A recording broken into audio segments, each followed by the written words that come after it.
আল্লাহ রাব্বুল আলামিন সুলাইমান আলাইহিস সালামকে এমন রাজত্ব দিয়েছিলেন, পৃথিবীতে কখনো ছিলও না, কিয়ামত পর্যন্ত আসবেও না। এখন পর্যন্ত কোনো টেকনোলজি আসে নাই যে আমি এই চেয়ারটাকে বলবো চলো আমাকে ঢাকায় নিয়ে নামাই দিবে, আবার 1 সেকেন্ডের মধ্যে। তিনি জিন জাতিকে দিয়ে কাজ করাতে পারতেন। সাগর থেকে মণিমুক্তা আরোহণ করে এটা দিয়ে অট্টালিকা নির্মাণ করা হতো। তার বাবা দাউদ আলাইহিস সালাম জাবুর তেলাওয়াত করছেন, এই সাগরের মাছ সব কাছে চলে আসছে জাবুর শোনার জন্য। এমন প্রযুক্তি আপনি এখনো বের করতে পেরেছেন? তিনি যাচ্ছেন রাস্তায়, পিঁপড়াটা গল্প করছে, এই সবাই গর্তে ঢুকো, সুলাইমান আসলে তোমাদেরকে পিষে ফেলবে। আর তিনি মুচকি মুচকি হাসছেন, পিঁপড়ার ভাষাও বুঝতে পারছেন। আল্লাহ পাক কি বলেছেন শুনুন। আল্লাহ পাক বলছেন, ইযহাবা ইলা ফিরআউন, তোমরা দুজন মুসা আর হারুন তোমরা ফিরআউনের কাছে যাও। কার কাছে? ইযহাবা ইলা ফিরআউনা ফাইন্নাহু তাগা, সে সীমা লঙ্ঘন করেছে। কিন্তু ওয়াকুলা লাহু কাওলান লাইয়িনা লাআল্লাহু ইয়াতাযাক্কারু আও ইয়াখশা, আল্লাহ বলছেন ফিরআউনের কাছে গিয়ে কর্কশ ভাষায় কথা বলো না, আঘাত করে কথা বলো না। ঠিক আছে, আমরা যেটা করি অনলাইনে অফলাইনে, খুব কর্কশ ভাষায় কথা বলি, আঘাত করে কথা বলি, এটাকে সওয়াবের কাজ মনে করি। এগুলো গুনাহ এবং দাওয়াতের মানহাজের সম্পূর্ণ বিপরীত চলে। নিজের ভাইয়ের গোশত খাই বসে বসে। আল্লাহ পাক বলছেন ওয়াকুলা লাহু কাওলান লাইয়িনা, ফিরআউনের মতো কাফেরের সামনে দাঁড়িয়েও তুমি নরম ভাষায় কথা বলো, নম্রতা প্রদর্শন করো। কেন? লাআল্লাহু ইয়াতাযাক্কারু আও ইয়াখশা, হতে পারে সে উপদেশ গ্রহণ করবে এবং আমাকে ভয় করবে। সভ্যতার যে বড়াইটা আমরা করি, এটা একটা কেবর, অহংকার। এটা কি?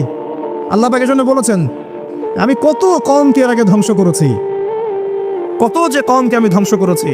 ফাসিরু ফিল আরদি ফানজুরু কাইফা কানা আকিবাতুল মুকাজ্জিবিন, তোমরা এই জমিনে বিচরণ করতে থাকো, দেখো যারা আল্লাহকে অস্বীকার করেছিল তাদের কি পরিণতি হয়েছে। তো আমরা এখন যেটাকে নিয়ে দাবি করি, এটা সর্বোচ্চ স্তর নয় প্রযুক্তির। তো যে জায়গা থেকে এখানে চলে আসলাম, যে কোথায় ছিলাম আমরা? এই জামানাতেও আমরা শিরক করছি, কিন্তু আল্লাহকেও বিশ্বাস করছি। প্রত্যেকটা সেক্টরে শিরক হচ্ছে। ডিটেলস বলার মতো জায়গাও এটা না, এবং এত সময় আমার হাতে নাই। আমি খালি সেক্টরগুলো বলে দিই। 1, এডুকেশন সেক্টর, শিক্ষা সেক্টর, এখানে শিরকের উপর শিরক হচ্ছে। আপনি যদি বিচক্ষণ হয়ে থাকেন, স্টাডি করেন, পড়াশোনা করেন, একটা অনেস্ট মন রাখেন, আগে সৎ একটা মন রাখেন। ডানে গেলে ডানে যাব, বামে গেলে বামে যাব, আমি নিউট্রাল থাকবো, আমি কোনো পক্ষ আগে নিব না, আমি যাচাই বাছাই করে দেখব কথাটা সত্য না মিথ্যা। শিক্ষাক্ষেত্রে শিরকের উপর শিরক হচ্ছে, শিরকের উপর শিরক। আজকে থেকে 25 বছর 30 বছর আগে যতটা শিরক ছিল না, এখন তার চেয়ে বেশি শিরক চলে আসছে। এমন এমন শিরক আসছে যেগুলোর প্রতি ঈমান রাখলে আপনার ঈমান ভঙ্গের 10টা কারণ আছে। এই 10 কারণের মধ্যে পড়ে যাবেন, আবার নতুন করে কালিমা শাহাদা দিয়ে ইসলাম কবুল করতে হবে, নতুন করে কালিমা শাহাদার সাক্ষ্য দিয়ে আবার মুসলিম হতে হবে। যতই দাম্ভিকতা দেখান, কবরে আপনাকেও যেতে হবে, কিচ্ছু করার নাই তখন। এখন যদি সলিউশনে না আসি, সংশোধন না করি, তাহলে অনেক দেরি হয়ে যাবে। এখনকার টিকটক জেনারেশনটা বিগত 30 বছরের মেহনতের ফসল, বিগত 30 বছরের মেহনতের ফসল এখনকার টিকটক জেনারেশন। ওরা মেহনত চালিয়ে যাচ্ছে, না জানি আরো 30 বছর পরে কোন টক জেনারেশন আসবে আল্লাহ ভালো জানে। একটা কমন সেন্সহীন, জীবনের উদ্দেশ্যহীন, একটা বুদ্ধিবৃত্তিক প্যারালাইজড প্রজন্ম। না জীবনের কোনো উদ্দেশ্য আছে, না কোনো পড়াশোনা করে, আর না একটু ভালো করে খেলাধুলা করে, আর না শরীর চর্চা করে, আর না কিছু লিখে, আর না কিছু জাতিকে কিছু দিচ্ছে, আর না পলিটিক্সে কোনো আগ্রহ আছে, আর না ইকোনমিক্সে কোনো আগ্রহ আছে, না ওয়ার্ল্ড অ্যাফেয়ার্স সম্পর্কে কোনো সচেতনতা আছে, না মুসলিম উম্মার এই দুরবস্থায় তার ভূমিকা রাখার কোনো ইচ্ছাও পর্যন্ত আছে। না সালাত আদায় করে, না কুরআন তেলাওয়াত করে, আর না ওযু করতে জানে ঠিকভাবে, আর না ফরজ ওয়াজিব সুন্নাত মুস্তাহাব জানে, আর না ফিকহুল মুয়াসসারের মতো সহজ ফিকহের কিতাবগুলো তার আয়ত্ত করা আছে, না কোনো আলেমের সাথে সম্পর্ক আছে, না কোনো ইসলামিক স্কলারের কাছে সম্পর্কিত হয়, আর না মাদ্রাসায় যায়, আর না ইসলামের বেসিক ফান্ডামেন্টাল নলেজ অর্জন করে।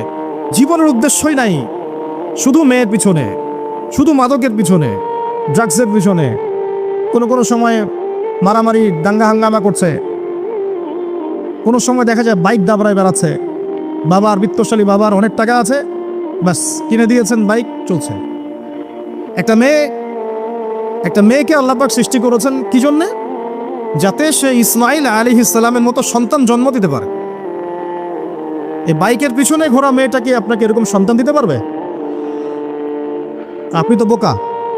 আপনি মনে করছেন যে অল্প সময়ের জন্য আমি তাকে নিয়ে একটু মজা করি, তখন দেখা যাবে আপনারও জীবনে এমন কোনো মেয়ে আল্লাহ পাক দিয়েছেন যে ওই রকম অন্য কারোর সাথে বাইকে ঘুরে আসছিল, তখন কিছু করার থাকবে না, কিচ্ছু করার থাকবে না।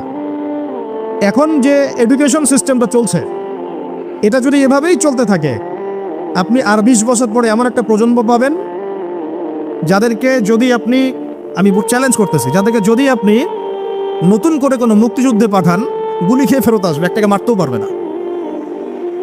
না দেশের প্রতি কোনো মহব্বত আছে, না উম্মার প্রতি কোনো মহব্বত আছে, না দেশের জন্য কিছু করতে পারবে, না জাতির জন্যে, না উম্মার জন্যে।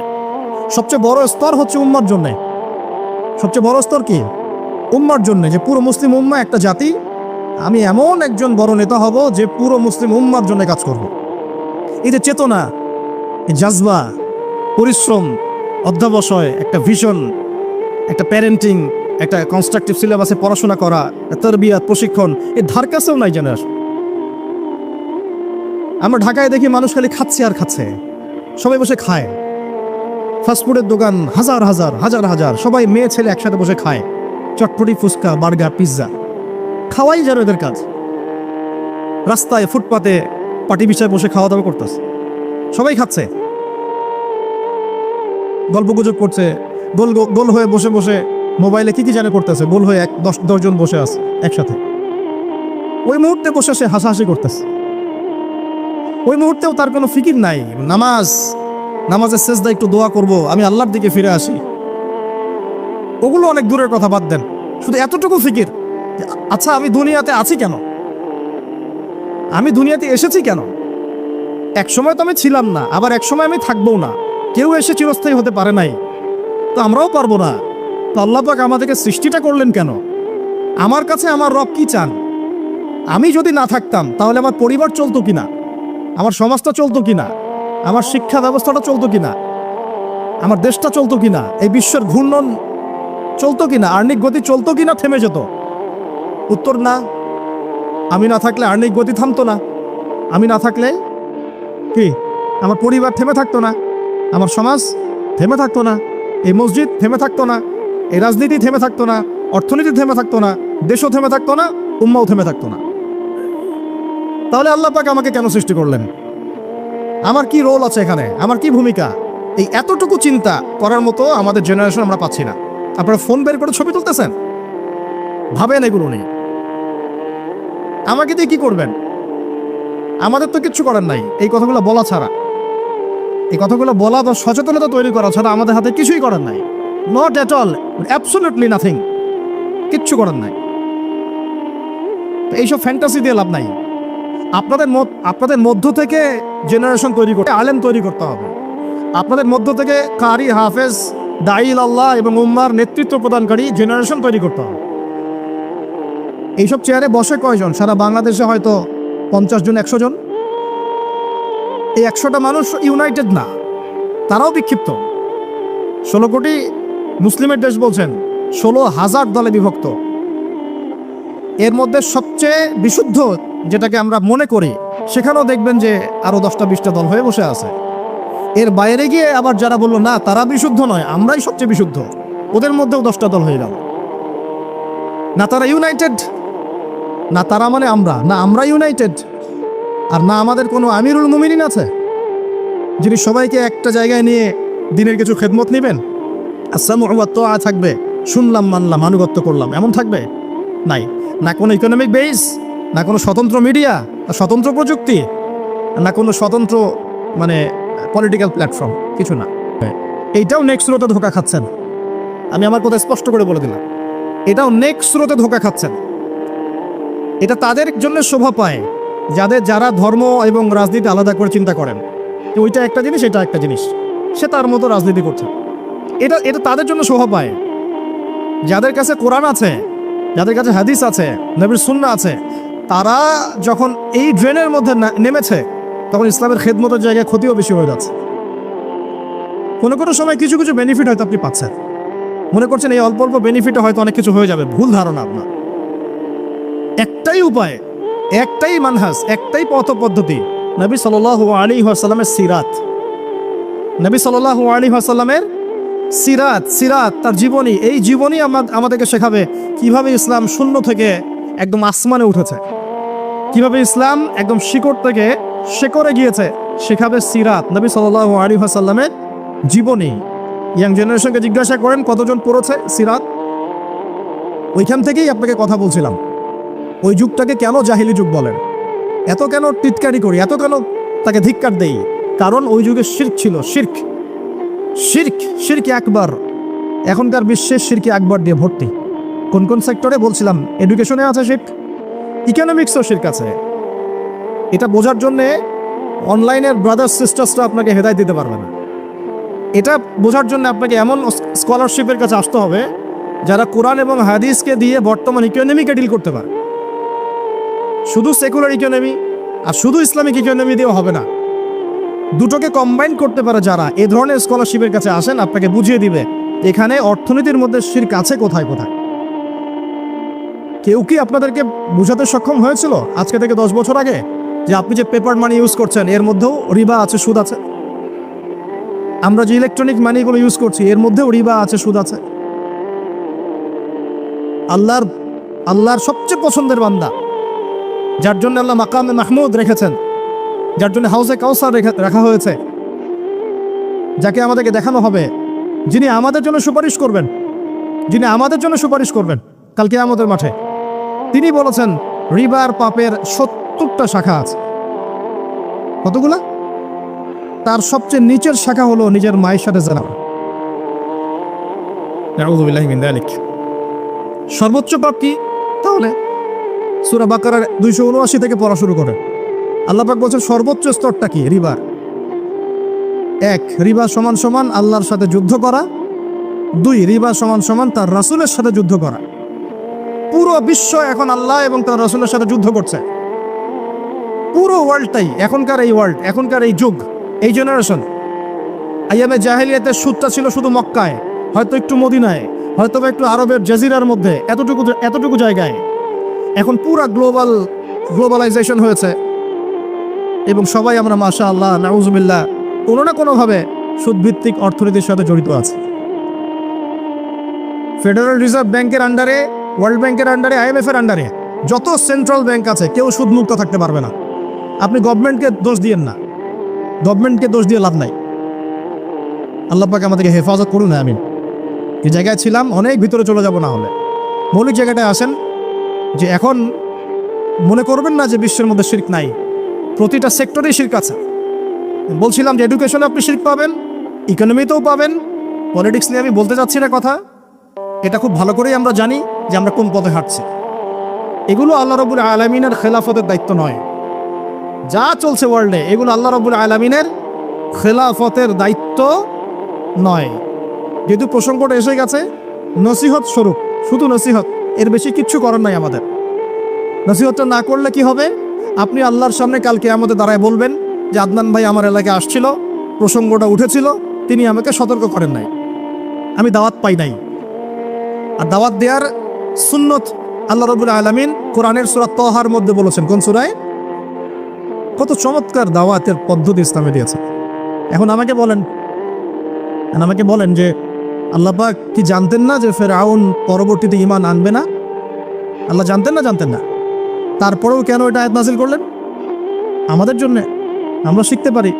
ওই জায়গা থেকে আমি কথা বলছি।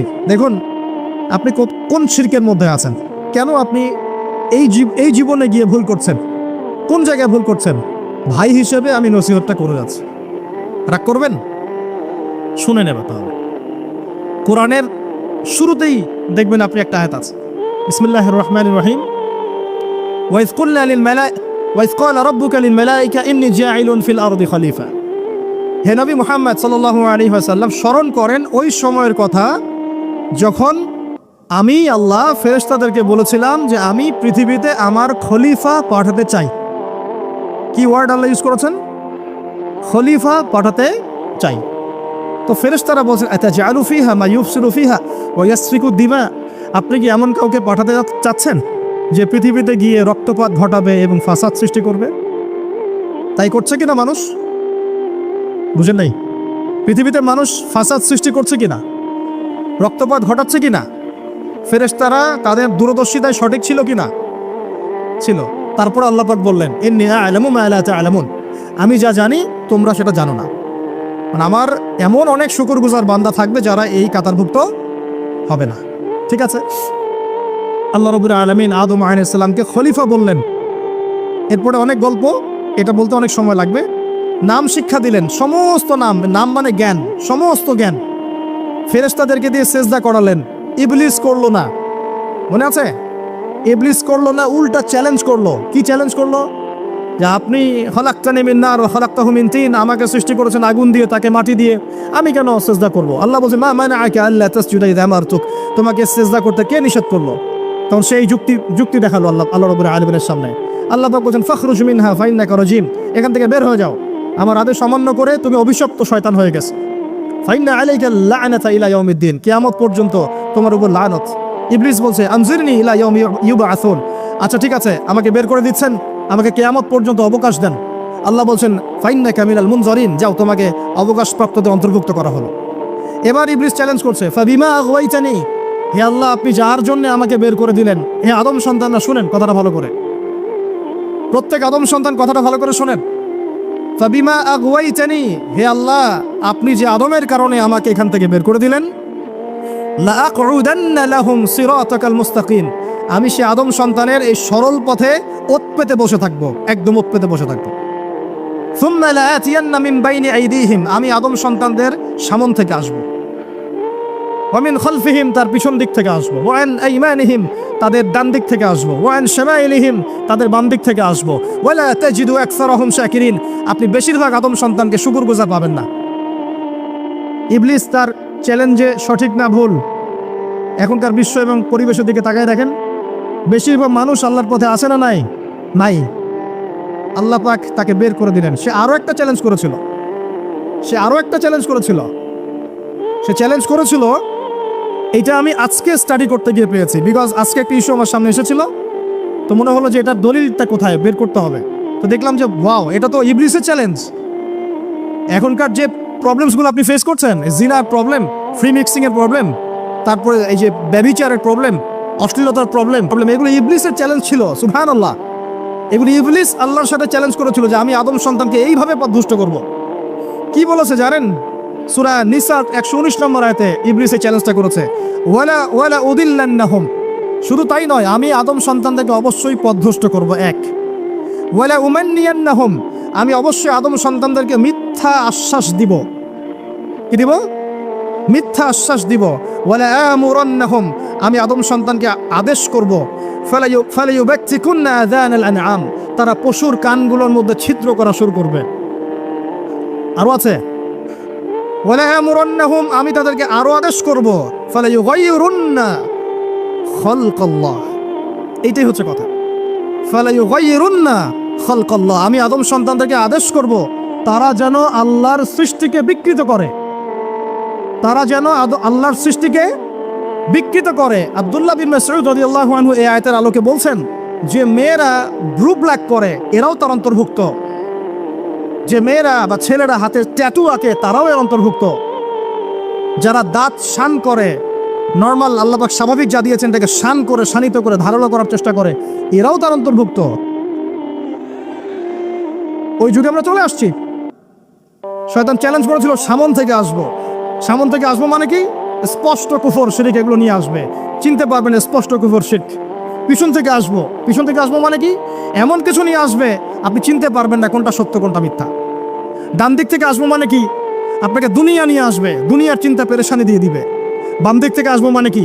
পরকালের ফিকির আপনাকে বিভ্রান্ত করে রেখে দিবে, নেক্সট রোতে ধোকা খাওয়াই দিবে। এখানে বলছে আমি অবশ্যই পথভ্রষ্ট করব। এরা পশুর কান ছিদ্র করবে এবং আল্লাহর সৃষ্টিকে তারা বিকৃত করবে। আব্দুল্লাহ বিন মাসউদ রাদিয়াল্লাহু আনহুর যুগে তো এরকম জেনারেশন ছিল না, তাই তিনি ওই কথাটা বলতে পারেন নাই। তখন তিনি বলেছেন গ্রুপ ল্যাক করলেও এর অন্তর্ভুক্ত হবে, দাঁত শান করে উপরে ফেললে অন্তর্ভুক্ত হবে, ট্যাটু আঁকলে অন্তর্ভুক্ত হবে। আল্লাহ পাক স্বাভাবিক যা দিয়েছেন তার থেকে যদি অস্বাভাবিক পরিবর্তন করতে চায় সৃষ্টিকে, তাহলে এর অন্তর্ভুক্ত হবে। তবে যেসব ক্ষেত্রে ইসলাম অনুমোদন দিয়েছে ওই ক্ষেত্র জায়েজ। যেমন ওই যে ছাগলকে অনেক সময় খাসি করা হয়, এগুলো সাহাবীদের যুগেও ছিল, এগুলো করাও হয়েছে, অনুমোদনও আছে ইসলামে, চাইলে করতে পারে।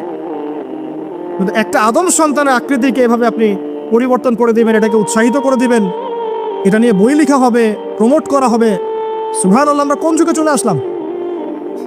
আমরা দেখতে দেখতে কোন যুগে চলে আসলাম? আজকে থেকে 30 বছর আগেও একটা ছেলে যদি একটা ছেলের দিকে আকর্ষিত হতো, এটাকে মানসিক রোগ বলা হতো। এখন এটাকে জায়েজ করে দেওয়া হচ্ছে। আল্লাহ পাকের গজব আপনি টেনে নিয়ে আসতেছেন। আপনারা আল্লাহ পাকের গজবটা জোর করে টেনে নিয়ে আসতেছেন। আল্লাহ পাক গজব দিতে চাচ্ছিলেন না আপনাদের উপরে, এবার দিবেন ইনশাআল্লাহ। জোর করে আল্লাহর গজব টেনে আনতেছেন। আমি জেনারেশনের অধঃপতনের স্তরগুলো আপনাকে দেখাতে পারবো।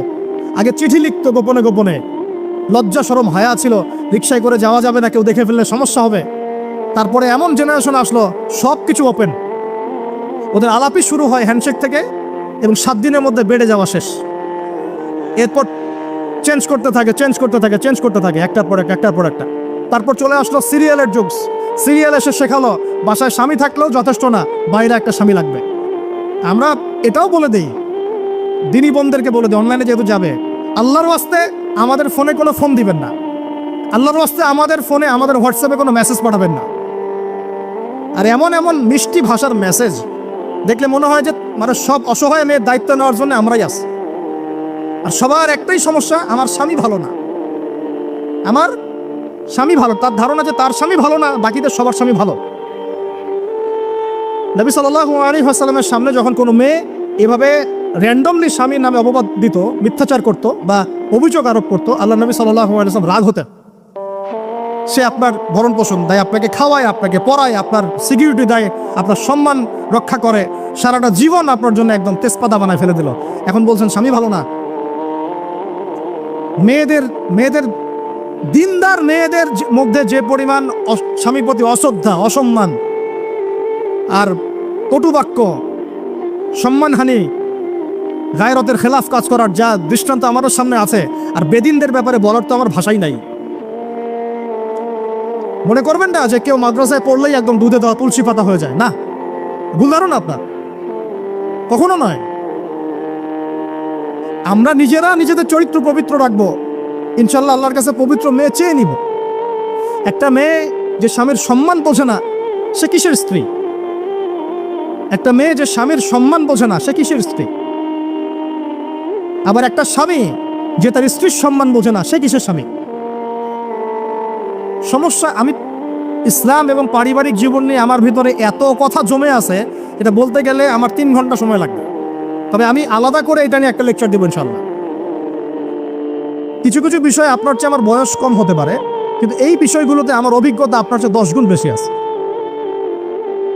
আর একটা ভুল তো জীবনে করতে যাবেন না, সেটা হলো যে ফ্যান্টাসিতে ভুগে অতিরিক্ত দায়িত্ব নিতে যায় না। ফ্যান্টাসিতে ভুগে অতিরিক্ত দায়িত্ব নিতে যায় না, তাহলে দিন থেকে আপনি বিচ্যুত হয়ে যেতে পারেন। স্ত্রী হবে কেমন? কোমল, নমনীয়, শুনবে, আনুগত্য করবে। যে কথাগুলো কোরআন সুন্নাহর মধ্যে আছে এগুলো শুনবে, আনুগত্য করবে, স্বামীর সম্মান বুঝবে। সারাদিন স্বামী বাহির থেকে কষ্ট পরিশ্রম করে বাসায় ঢুকে তার চেহারা দেখলেই যেন সব পরিশ্রম ভুলে যায়, এমন হবে স্ত্রী। ঘরে ঢুকেই খাটাস খুটুস, কথা নাই বার্তা নাই, ঝগড়াঝাটি, হ্যাঁ খাওয়া রেডি করা, যাও খেয়ে নাও। আপনারা কি মনে করেছেন? নবী করিম সাল্লাল্লাহু আলাইহি ওয়াসাল্লাম বলেছেন, আল্লাহর পরে যদি আমি কাউকে সেজদা করার আদেশ করতাম, আমি মেয়েদেরকে বলতাম তারা যেন স্বামীদেরকে সেজদা করে। এখন তো আপনারা সব তসলিমা নাসরিনের ফ্যান হয়ে বসে আছে। ওরা আপনাদেরকে ব্রেইন ওয়াশ করে দিয়েছে। সব ক্ষেত্রে সমান অধিকারের কথা আপনাকে কে বলেছে? কোনো কোনো ক্ষেত্রে আপনাকে অগ্রাধিকার দেওয়া হয়েছে। আপনি খুঁজছেন সমান অধিকার, আর ইসলাম দিয়েছে অগ্রাধিকার। কত বোকা আপনি! কোন কমন সেন্স নাই, ননসেন্স। বাসায় ঘরে ঘরে প্রবলেমসগুলো চলতেছে, ঘরে ঘরে। কেন এত বেসবর? কেন এত আনুগত্যহীনতা? কেন? কথা শুনতে হবে, মানতে হবে, বিশ্বাস করতে হবে। সম্পর্ক শুধু ভালোবাসার বলে টিকে থাকে না, সম্পর্ক টিকে থাকে একে অপরের বিশ্বাসের ফলে, একে অপরের শ্রদ্ধাবোধের উপরে, একে অপরের সম্মান বোধশক্তির উপরে। এগুলোর উপর সম্পর্ক টিকে থাকে।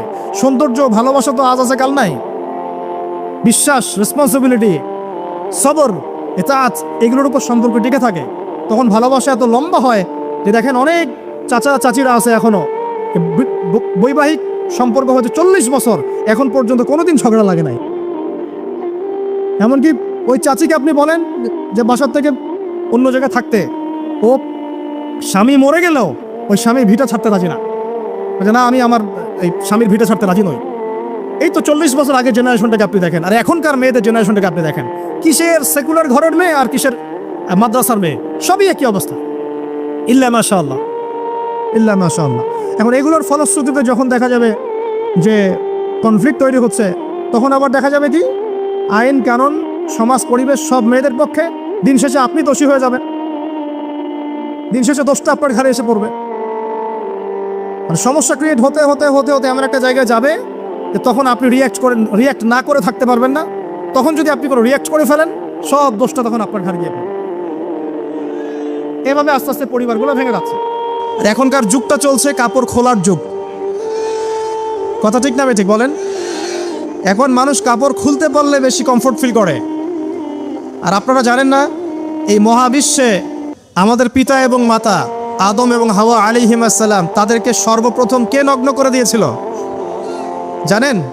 ফালাম্মা যাকাশ শাজারা, যখন আমাদের পিতা মাতা ওই গাছের কাছে চলে গেলেন। কোন গাছ? যেটা আল্লাহ পাক বলেছিলেন ফালা তাকরাবা হাযিহিশ শাজারা।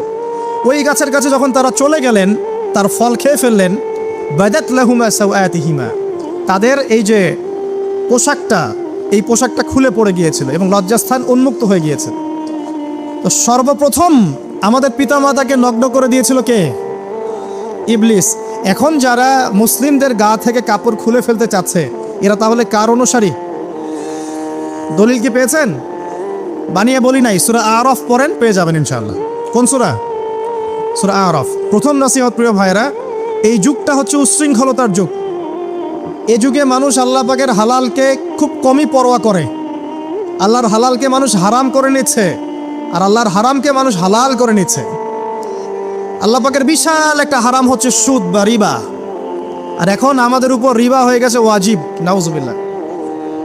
একটা দেশ নাই যেটা সুদমুক্ত, একটা জেলা পাবেন না সুদমুক্ত, একটা গ্রাম থানা ইউনিয়ন পাবেন না সুদমুক্ত। নবীজি এই যুগের কথাই হয়তোবা বলেছেন, যে যুগে মানুষ সুদ থেকে বেঁচে থাকতে চাইলেও সুদের ছিটা ফোঁটা গিয়ে তার গায়ে লাগবে। মনে করেন আপনি একটা কনস্ট্রাকশন করেছেন, একটা সুদি প্রতিষ্ঠান থেকে লোন নিয়েছেন। এখন আপনি ওই কনস্ট্রাকশনটা ভাড়া দিয়েছেন, সেখানে মনে করেন আমি ভাড়া নিয়েছি, আমি আপনাকে মাসে মাসে ভাড়া প্রদান করছি, আপনি সেই ভাড়ার টাকাগুলো কালেক্ট করছেন, করে সেই প্রতিষ্ঠানের লোন শোধ করছেন। প্রত্যক্ষভাবে না হলেও আমি কিন্তু পরোক্ষভাবে সুদে হেল্প করছি। আমি বুঝাতে পারছি না মনে হয়? এর বাইরে 1% মানুষও এখন পৃথিবীতে নাই যে ব্যক্তি রিবা থেকে বাইরে, ইচ্ছাকৃত হোক অনিচ্ছাকৃত হোক। আর এই প্রসঙ্গ আসলে আমি 2-4টা কথা না বলে থাকতে পারি না। সেটা হলো নবী সাল্লাল্লাহু আলাইহি ওয়াসাল্লাম বলেছেন, রিবার 73টা শাখা আছে পাপের, তার মধ্যে সবচেয়ে নিচু শাখা হচ্ছে নিজের মাকে বিয়ে করা। সহিহ বুখারীর একটা বর্ণনা এসেছে, যে ব্যক্তি 1 দিরহাম সুদ খায়। দিরহাম কি? রৌপ্য মুদ্রা। কোথায় আছে? জাদুঘরে। কোথায় আছে? মার্কেটে আছে।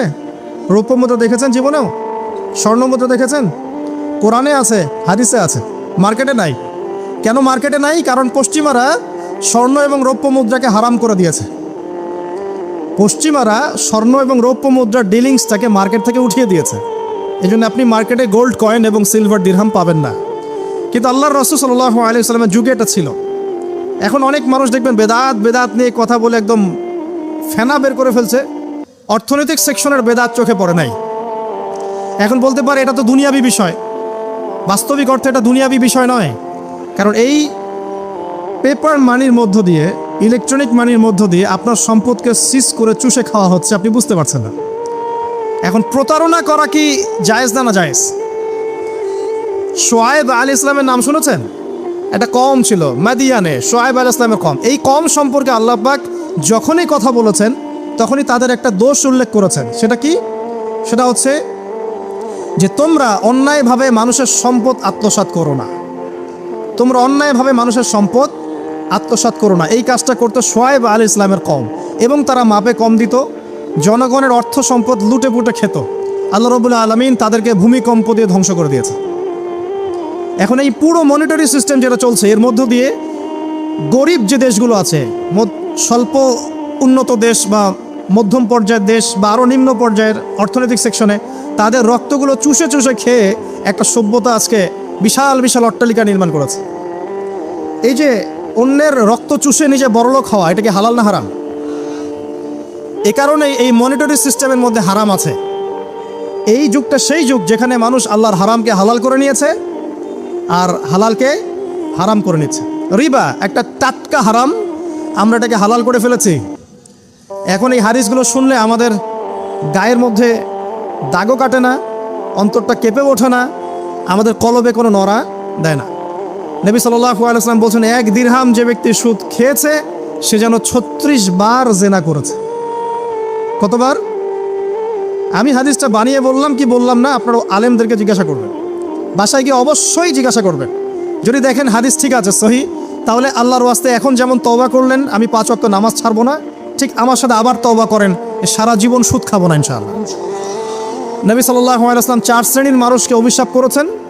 1 শ্রেণী যে সুদ খায়, 2 নাম্বার যে দেয়, 3 নাম্বার যে সাক্ষী থাকে, 4 নাম্বার যে লিখে রাখে। এখন আপনি বলেন, এই পুরো মনিটরি সিস্টেমের মধ্যে এই 4 শ্রেণীর মানুষ আছে না? কোনো না কোনোভাবে আমরা এর সাথে সম্পৃক্ত নই কি? সম্পৃক্ত। অতএব আল্লাহর এই বাণীকে যদি ভয় করেন, কোন বাণী? আল্লাহ পাক বলছেন, ইয়া আইয়ুহাল্লাযীনা আমানু, হে মুমিনগণ, ইত্তাকুল্লাহ, তোমরা আল্লাহকে ভয় করো। ওয়াযারু মা বাকিয়া মিনার রিবা ইন কুনতুম মুমিনিন, তোমরা সুদের অবশিষ্ট অংশগুলো ছেড়ে দাও যদি প্রকৃতপক্ষে তোমরা মুমিন হয়ে থাকো। ওয়া ইল্লাম তাফআলু, তোমরা যদি সুদ না ছাড়ো, আল্লাহর হুঁশিয়ারি শোনেন, যদি তোমরা সুদ না ছাড়ো, ফাযানু বিহারবিন মিনাল্লাহি ওয়া রাসূলিহি, তাহলে আল্লাহ এবং তার রাসূলের সাথে যুদ্ধের ঘোষণা শুনে রাখো। আল্লাহ এবং তার রাসূলের বিপক্ষে যুদ্ধ করে কেউ জান্নাতে যাবে? কেউ কবরের আযাব থেকে বাঁচতে পারবে? কেউ হাউজে কাউসারের পানি পাবে? আল্লাহ এবং তার রাসূলের সাথে যুদ্ধ করে কেউ টিকতে পারবে? আপনার কি তাই মনে হয়? যদি মনে হয় তাহলে দিব্যি সুদ খান, কোনো সমস্যা নেই। আর যদি মনে হয় যে আল্লাহ এবং তার রাসূলের সাথে যুদ্ধ করে আমি পার পাবো না, আল্লাহ এবং তার রাসূলের বিরুদ্ধাচরণ করে আমার কবর টিকবে না, কারণ আমি একটা কথা বারবার বলি আপনাদেরকে, যে আল্লাহ ছাড়া আমাদের আপন বলতে কেউ আছে? একাই এসেছেন পৃথিবীতে, একাই যেতে হবে। আপনার খ্যাতি, আপনার অর্থনৈতিক খ্যাতি, অর্থের প্রতিপত্তি, আপনার ক্ষমতার দাপট, আপনার ধর্মীয় দাপট, কোনো কিছুই, ফ্যান ফলোয়ার্স, কেউ আপনার সাথে কবরে যাবে না। মনে করেন আমি আসছি, আপনারা সবাই স্লোগান দিচ্ছেন, কথার কথা, আপনারা আমাকে ভালোবাসেন, বা একজন পলিটিশিয়ান আসছে, আপনারা সবাই স্লোগান দিচ্ছেন, ভালোবাসেন তাকে। দিন শেষে ওই পলিটিশিয়ান একাই কবরে যাবে, দিন শেষে আপনিও একাই কবরে যাবেন, আমিও একাই কবরে যাব। আলটিমেটলি কি হলো? দুনিয়া এবং আখেরাতে আল্লাহ ছাড়া প্রকৃত বন্ধু আমাদের কেউ নাই, প্রকৃত মওলা কেউ নাই। সেই আল্লাহ এবং তার রাসূলের বিরুদ্ধাচরণ করে কেউ তার সাথে যুদ্ধ করে কবরে পার পাবে, এমনটা ভাবা বোকামি নয় কি? আল্লাহ পাক আমাদেরকে বোঝার তৌফিক দান করুন। এটা সেই যুগ যে যুগে মানুষ আল্লাহর হারামগুলোকে হালাল করে নিচ্ছে। মাদকদ্রব্য হালাল না হারাম? এখন দেখবেন মেজরিটি সংখ্যক মানুষ মাদকদ্রব্যের সাথে সংশ্লিষ্ট হয়ে গেছে। স্পেশালি বর্ডার এলাকা যেগুলো আছে বাংলাদেশের, সেই বর্ডার এলাকাগুলোতে দিব্যি রমরম ব্যবসা চলছে, মাদকের দিব্যি ব্যবসা চলছে। এবং যারা মাদক খাচ্ছে এরা মুসলিম, তারা হয়তো এই হাদিস জানে না। আল্লাহ পাক ওদের কানের মধ্যে আমার এই হাদিস যেন পৌঁছে দেন, আমিন। নবী সাল্লাল্লাহু আলাইহি ওয়াসাল্লাম বলেছেন, আমি মেরাজের রাতে যখন গিয়েছি তখন 1 শ্রেণীর মানুষকে দেখেছি, ওদেরকে শাস্তি দেওয়া হচ্ছে। কি শাস্তি? জাহান্নামীদের রক্ত এবং পুজ ওদেরকে খেতে দেওয়া হচ্ছে। জিবরাইল আলাইহিস সালামকে জিজ্ঞাসা করা হলো যে এরা কারা? তিনি বললেন, এরা আপনার উম্মতের সেই সব ব্যক্তি যারা মাদক দ্রব্য সেবন করত। আল্লাহ রাব্বুল আলামিন তার হাবিবের মাধ্যমে জানিয়েছেন, যখন কোনো মুসলিম মাদক সেবন করে বা কোনো ব্যক্তি মাদক সেবন করে, তখন 40 দিন তার নামাজ কবুল হয় না। এরপর যদি সে তওবা করে তাহলে আল্লাহ পাক তার তওবা কবুল করবেন ইনশাআল্লাহ। যদি সে আবারও মাদক খায় তওবা করার পর, আবার 40 দিন তার নামাজ কবুল হবে না। যদি সে আবার তওবা করে, আল্লাহ পাক আবার তাকে মাফ করে দিবেন। যদি সে আবারও মাদক খায়, আবার 40 দিন তার নামাজ কবুল হবে না। তারপর যদি আবার তওবা করে, আবার আল্লাহ তাকে মাফ করে দিবেন। এরপরেও যদি সে আবার মাদকদ্রব্য সেবন করে, নবী সাল্লাল্লাহু আলাইহি ওয়াসাল্লাম বলছেন, তাকে আল্লাহ রাব্বুল আলামিন পরকালে মৃত্যুর পরে তিনাতুল খাবাল পান করাবেন। তিনাতুল খাবাল। জিজ্ঞাসা করা হল, ইয়া রাসূলুল্লাহ, তিনাতুল খাবাল কি জিনিস? নবী সাল্লাল্লাহু আলাইহি ওয়াসাল্লাম উত্তর দিচ্ছেন, এটা হচ্ছে জাহান্নামীদের রক্ত মাংস এগুলো পুড়ে পচে যে রসটা বের হবে, এটা হচ্ছে তিনাতুল খাবার। এই যে দুনিয়াতে যারা ওয়াইন খাচ্ছে, শ্যাম্পেইন, ওয়াইন, বিয়ার, তারপরে যে কি ভোদকা, হ্যাঁ, গাঁজা, হেরোইন, ফেন্সিডিল, ইয়াবা, একটা বিষয় শোনেন, কি কারণে আপনি সেখানে যাচ্ছেন? হতাশা অথবা সঙ্গদোষ অথবা পারিবারিক চাপ অথবা যে গার্লফ্রেন্ড ছেড়ে চলে গেছে, এই তো বিষয়গুলো। কি কারণে মানুষ মাদকের কাছে যায়, কেন যায়, কারণটা কি? আমরা যখন ফিলোসফি পড়তাম তখন একটা তত্ত্ব পড়ানো হয়েছে আমাদেরকে। তত্ত্বটার নাম হচ্ছে কার্যকারণ তত্ত্ব, মানে প্রত্যেকটা কাজের পিছনে একটা কারণ থাকে, ঠিক আছে? এই যে মুসলিমরা নামাজ পড়ে কেন? আল্লাহর জন্য। মুসলিমরা জাকাত দিবে কেন? আল্লাহকে সন্তুষ্ট করার জন্য। মুসলিমরা প্রতিটা কাজ কেন করে? পরকালের স্বার্থে। পরকালের স্বার্থ নাই, আমি নাই। যে কাজে পরকালের স্বার্থ নাই সে কাজে মুসলিমরা নাই। তাই প্রতিটা কাজের পিছনে একটা কারণ থাকে। দেখবেন কেন সে সুদ খাচ্ছে? তার পরিবারের স্বার্থে। কেন সে ঘুষ নিল? তার ছেলে মেয়ের উন্নয়নের জন্যে। কেন সে দুর্নীতি করছে? বিকজ সম্পত্তি অর্জন করে সে তার ভবিষ্যৎ প্রজন্মকে সিকিউর করতে চায়। কেন সে মাদক খেলো? ওই যে গার্লফ্রেন্ড ছেড়ে চলে গেছে তাই। কেন মাদক খেলো? ওই যে এক বন্ধু মাদক খায়, সে ডাকছে, আয় একটা টান দে, সঙ্গদোষ। কেন সে মাদক খেলো? পরিবারের চাপ, হতাশা। কেন মাদক খাচ্ছে? চাকরি পায় না, বেকার, মাদক খাচ্ছে। মানে মেন্টাল চাপগুলো নিতে পারছে না, সে মাদক খাচ্ছে। সবচেয়ে বেশি মানসিক চাপ কাদের উপর আসে জানেন? 1 নম্বর নবীগণের উপরে, 2 নম্বর আল্লাহর সৎ বান্দাদের উপরে, তারপর যার ঈমান যত উঁচু তার উপর মানসিক চাপ তত বেশি আসে। এখন যদি মানসিক চাপের সলিউশন মাদকই হবে, তাহলে তো আমাদেরই মাদক খাওয়া দরকার ছিল, নাউজুবিল্লাহ। আর আমরা যে পরিমাণ মানসিক চাপ ফেস করি তা চিন্তাই করতে পারবেন না। যে যত বড় দায়িত্বশীল, যারা পলিটিশিয়ান, ওদেরকে জিজ্ঞাসা করবে তারা কি পরিমাণ মানসিক চাপ নিয়ে ঘোরে। আপনার কাছে মনে হচ্ছে যে একটা ক্ষমতা পেয়েছেন, খুব মানে উনি অনেক বড় ক্ষমতাধর, উনি অনেক ভালো আছেন, উনি মোটেই ভালো নাই। ওনাকে জিজ্ঞাসা করেন, উনি মোটেই ভালো নাই। এই মানুষের যে পেরেশানি, যে চাপ, এগুলো নিতে নিতে তার স্ট্রোক হয়ে যাচ্ছে, হার্ট স্ট্রোক হচ্ছে, ডায়াবেটিস হচ্ছে, হাই ব্লাড প্রেশার, ইসিজি করো, দেখবেন। এ কারণে মানসিক চাপটা রিলিজ করতে হবে, তাই তো? এই মানসিক চাপ রিলিজ করতে গেলে মাদকই সলিউশন নয়। সলিউশনটা কি? এই যে আমার হাতে এখানে আছে একটা কোরআন। মানসিক চাপ থেকে আপনাকে মুক্তি দিবে আল কোরআনুল কারীম, আর কিচ্ছু না। আরেকটা বিষয় কোরআনের সাথে, সেটা হলো প্রথমে বলেছি 5 ওয়াক্ত নামাজ। আপনি ওযু করে সুন্দর করে 5 ওয়াক্ত নামাজ জামাতে পড়বেন, ডেইলি 1 ঘন্টা করে কোরআন তেলাওয়াত করবেন, সময় পেলে একটু হাদিস পড়বেন, 2-4 টাকা দান সদকা করবেন, ভালো কাজের সাথে থাকবেন, অন্যায় কাজে যাবেন না, ইসলামকে এগিয়ে নেওয়ার জন্য আমর বিল মারুফ নাহি আনিল মুনকারের কাজ করবেন। আপনার তো সুখী কোনো মানুষ পৃথিবীতে নাই। ওই সুখ যদি ওই যে বুশরা জানতে পারতো না, তাহলে আপনার কলিজার মধ্যে পারমাণবিক বোম মেরে দিত। কথা বুঝতে পারেন নাই? পশ্চিমারা যদি জানতে পারতো যে মুসলিমরা কত শান্তিতে থাকে এসব কাজ করার পরে, তাহলে আমাদের অন্তরের মধ্যে পারমাণবিক বোম মেরে ধ্বংস করে ফেলত। ওরা তো আমাদের সুখ দেখতে পারে না, পারে? প্রকৃতপক্ষে এরা বিশ্বের কোনো ধার্মিক মানুষের সুখই দেখতে পারে না। এরা শুধু মুসলিমদের শত্রু নয়, বরং ধর্মের শত্রু।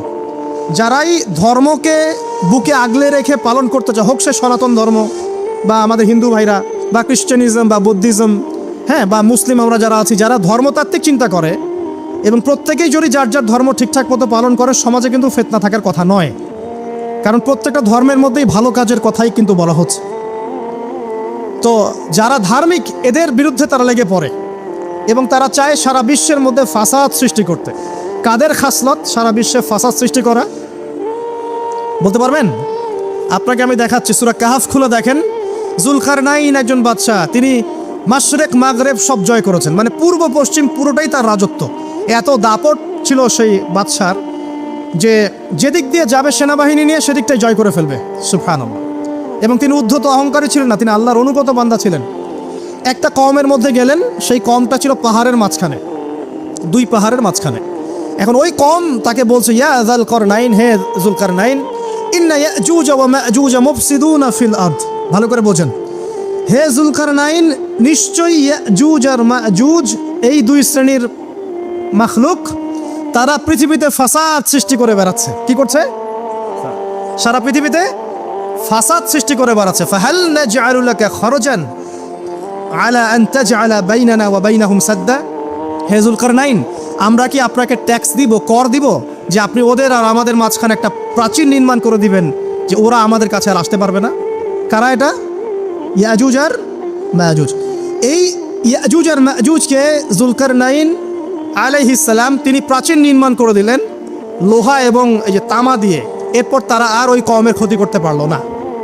কিয়ামতের আগে আগে তারা বের হয়ে আসবে এবং সারা বিশ্বে ফাসাদ সৃষ্টি করবে। এখনও তারা বের হয়ে আসছে, আমি সেটা বলছি না, কিন্তু এখন পুরো বৈশ্বিক প্রেক্ষাপটে যারা বিশ্বে ফাসাদ সৃষ্টি করে বেড়াচ্ছে এদের মধ্যে এই ইয়াজুজ মাজুজের খাসলত আছে, চরিত্র আছে। দেখবেন ওই দিকে ইউক্রেনকে ব্যস্ত রেখেছে রাশিয়ার এগেনস্টে এবং নিউক্লিয়ার যুদ্ধ বাঁধানোর পায়তারা করছে। এটা অলমোস্ট আমাদের ঘরের কোনায় চলে এসেছে। নকিং অ্যাট দ্য ডোর বলে একটা কথা আছে ইংরেজিতে, একদম ঘরের কোনায় যে কোনো মুহূর্তেই দেখবেন ওয়ার্ল্ডে একটা ম্যাসাকার সৃষ্টি হয়ে গেছে। ওইদিকে তাইওয়ানকে ব্যস্ত রেখেছে চায়নার এগেনস্টে, ওইদিকে ইসরায়েলকে ব্যস্ত রেখেছে প্যালেস্টাইনিদের এগেনস্টে, এদিকে দেখবেন যে ইরাকে ব্যস্ত রেখেছে এই কন্টিনেন্টকে আইএসআইএস দিয়ে, ঠিক আছে, বাংলাদেশকেও ব্যস্ত রাখার চেষ্টা করছে মায়ানমারকে দিয়ে, দেখছেন না? তো পুরো বিশ্ব জুড়ে এদের এজেন্ডা হচ্ছে সারা বিশ্বে আমরা ফাসাদ সৃষ্টি করে মানব জাতিকে কমিয়ে ফেলবো, মুসলিমদেরকে ধ্বংস করব, মুসলিম যুবকদেরকে পণ দেখাবো, ওদেরকে মাদক খাওয়াবো, ওদের মধ্যে জেনা অশ্লীলতা পরকীয়া ছড়িয়ে দিব, হ্যাঁ, এবং মহামারী ছড়িয়ে দিব, দিয়ে মুসলিম জনসমষ্টিকে কমিয়ে নিয়ে আপোষে ক্রন্দলে লাগিয়ে দিয়ে আস্তে আস্তে আমরা বিশ্বে শাসন করতে হবে, এদেরকে ডমিনেট করে দিব। এবং এই এজেন্ডা বাস্তবায়নের দিকে তারা এগিয়ে যাচ্ছে সুকৌশলে। আর আমরা কি করছি ভাই? আমরা শুধু কাজ যতটুকু না করছি তার চেয়ে বেশি আমরা আয়ু আশা শোডাউন করছি। দেখেন বেশিরভাগ মানুষ আমাদের নামাজের খবর নাই, বেশিরভাগ মানুষ তাজকিয়া আত্মশুদ্ধির খবর নাই, ভালো আলেমের কাছে এসে পড়ে থাকবে কোনো খবর নাই, কোরআন পড়া শিখবে এসবের খবর নাই। যেগুলো করলে কোনো সমস্যা হয় না বা অল্প পরিশ্রমে করা যায়, ওই যে ঘরের মধ্যে শুয়ে শুয়ে ফেসবুকে 2 লাইন লেখা যায়, খুব সহজ, লিখলেন আবার শুয়ে গেলেন, কোনো সমস্যা নাই।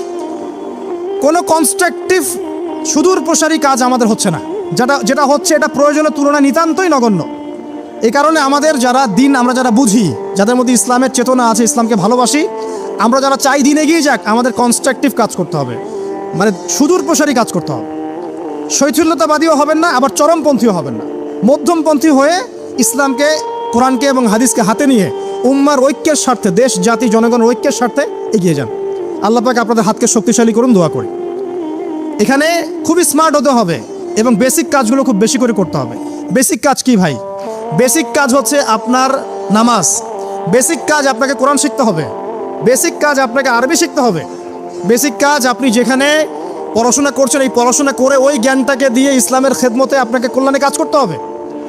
বেসিক কাজ যেখানে আপনাকে আল্লাহ পাক দায়িত্ব দিবেন সেখান থেকেই আপনাকে দিনের খেদমত করতে হবে। ডক্টর হন, দিনের খেদমত করেন, ইঞ্জিনিয়ার হন, দিনের খেদমত করেন, পলিটিশিয়ান হন, কোনো আপত্তি নাই, আমরা আপনাকে ভোট দিব ইনশাল্লাহ, আমরা আপনাকেই ভোট দিব ইনশাল্লাহ। আপনি ওখানে গিয়ে দিনের খেদমত করেন, আল্লাহ পাক তৌফিক দান করুন। কথা কি বুঝতে পারছেন? ইসলাম ক্ষমতা জোর করে আদায় করে নেওয়ার জন্য আসে নাই। আবু যার রাদিয়াল্লাহু আনহু কি বলছেন জানেন? আবু যার রাদিয়াল্লাহু আনহুকে নবী সাল্লাল্লাহু আলাইহি ওয়াসাল্লাম বলছেন, আবু যার তুমি দায়িত্ব চেয়ে নিও না, কারণ যদি তুমি দায়িত্ব চেয়ে নাও তখন আল্লাহর পক্ষ থেকে তোমাকে সাহায্য করা হবে না, আর যদি মানুষ তোমাকে দায়িত্ব দেয় আল্লাহ তোমাকে সাহায্য করবে ইনশাআল্লাহ। কত চমৎকার সিস্টেম ইসলামে। আর এখন আমরা কি করি? আমাকে দেন, ও ভালো না আমি ভালো, ওরা সব খারাপ আমি ভালো। বুঝতে পারছেন না কিয়ামতের মাঠে কি কঠিন হিসাবটা দিতে হবে। আল্লাহ পাক আপনাদেরকে বোঝার তৌফিক দান করুন।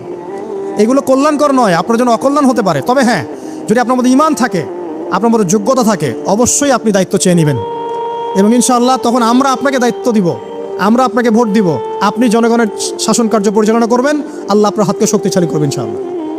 আল্লাহ পাক আমাদের নিচু থেকে উঁচু মহলের সবাইকে হেদায়েত দান করুন, দোয়া করি। না, ইসলাম কারো শত্রু নয়। মুসলিমের রক্ত ঝরানোর জন্যে, কল্লা কাটার জন্য আমরা কিন্তু পৃথিবীতে আসি নাই। আমরা আমাদের আসল শত্রুদেরকে চিনতে ভুল করেছি, এই কারণে আমরা আপোষে হানাহানি কাটাকাটির মধ্যে লিপ্ত আছি। এই যে সামনে যে কি হবে আল্লাহ ভালো জানেন। দেখবেন কত মানুষ যে মুসলিম মারামারি করে মারা যাবে, আল্লাহ ভালো জানেন। এগুলো কাম্য নয়। আল্লাহ পাক আমাদেরকে বোঝার তৌফিক দান করুন। দেখুন ভাই, এই যুগের কথা বলতে গিয়ে এখানে আসলাম। ওই যে যুলকারনাইন যে ইয়াজুজ মাজুজের কথা বললো, এখনকার বিশ্ব যারা পরিচালনা করে দেখবেন তাদের মধ্যে ওই ফাসাদ সৃষ্টি করার এই খাসলতটা থেকেই গেছে। সারা বিশ্বেরা ফাসাদ সৃষ্টি করছে। আমি কিন্তু বলিনি এরা ইয়াজুজ মাজুজ, কথাকে আবার অন্যদিকে নিয়ে যায় না, আমি কিন্তু এই কথা বলি নাই। আমি বলছি তাদের মধ্যে এই চরিত্র দেখা যায়। এই যুগ সেই যুগ যখন আপনি মাদককে হালাল করে নিচ্ছেন, রিবাকে হালাল করে নিচ্ছেন, বেহায়াপনাকে হালাল করে নিচ্ছেন, কাপড় খোলাকে হালাল করে নিচ্ছেন। আপনি মুসলিম হয়েও দেখবেন শিরকে লিপ্ত আছেন, সুন্নতের লেবাস আছে কিন্তু আকীদার মধ্যে বেদাত থেকে গেছে। আপনি মুসলিম হয়ে হালাল হারাম রিজিকের পরোয়া করছেন না, দিনের বেসিক জিনিসগুলো শিখছেন না। আল্লাহ পাক এই যুগের ফিতনাগুলো থেকে আমাদের মুসলিমদেরকে হেফাজত করুন, আমিন। কিভাবে সাফল্য অর্জন করবেন, আমি একটা পয়েন্ট আজকে উল্লেখ করে এই পয়েন্ট থেকে আলোচনার গুটিয়ে নিব ইনশাআল্লাহ। আমি জাস্ট একটা পয়েন্ট বলছি আপনাকে, সব কথা একদিনে বলা সম্ভব না। আল্লাহ রাব্বুল আলামিন বলছেন কদ আফলাহা মান যাক্কাহা, সে ব্যক্তি সফল হয়ে গেছে যে ব্যক্তি তার আত্মাকে পরিশুদ্ধ করতে পেরেছে। ওয়া কদ খাবা মান দাসাহা, যে ব্যক্তি আত্মাকে পরিশুদ্ধ করতে পারে নাই সে ব্যক্তি ধ্বংস হয়ে গেছে। তিনটা হাদিস আপনাকে আগে শোনাই। এক, আল্লাহ রাব্বুল আলামিনের হাবিব মুহাম্মদ সাল্লাল্লাহু আলাইহি ওয়াসাল্লাম, দরুদ পড়েন, বলেন সাল্লাল্লাহু আলাইহি ওয়াসাল্লাম। তিনি বলছেন যে আল্লাহর এমন কিছু বান্দা আছে যারা জান্নাতে প্রবেশ করবে যাদের অন্তরটা হবে পাখির মতো নরম। কার মতো? পাখির মতো। একটা হাদিস শুনলেন। 2 নম্বর হাদিস, আল্লাহর রাসূল সাল্লাল্লাহু আলাইহি ওয়াসাল্লাম বলছেন শহীদদের আত্মা যখন আল্লাহর কাছে পৌঁছায়, আল্লাহ রাব্বুল আলামিন সেই আত্মাগুলোকে সবুজ রঙের কিছু পাখির মধ্যে প্রদান করেন এবং সেই পাখিগুলো আরশের নিচে লণ্ঠন আছে এখানে বসে থাকে এবং তারা জান্নাতের যে কোনো জায়গায় যায়, ঘুরে খাবার খায়, আবার ফিরে আসে। আল্লাহ পাক তাদেরকে বলেন যে তোমরা কি চাও, তোমরা কি চাও? শহীদরা কিচ্ছু বলতে পারে না, কি চাইবো, আল্লাহ এত নিয়ামত দিয়েছেন, কি চাইব? যখন আল্লাহ বারংবার প্রশ্ন করতে থাকেন তোমরা কি আর কিছু চাও, তোমরা কি আর কিছু চাও, তোমরা কি আর কিছু চাও, তখন শহীদরা শেষে বুঝে যে আমাদের কিছু না কিছু তো বলতে হবে এখন। তখন তারা বলে হে আল্লাহ, আমি বা আমরা আরও একবার পৃথিবীতে যেতে চাই এবং তোমার পথে জীবন দিয়ে আবার ফিরে আসতে চাই। আল্লাহ পাক বলেন এই সুযোগ তো আর নেই, অতএব তোমাদের আর কিছু চাওয়ার নেই, তোমরা এখানেই থাকো।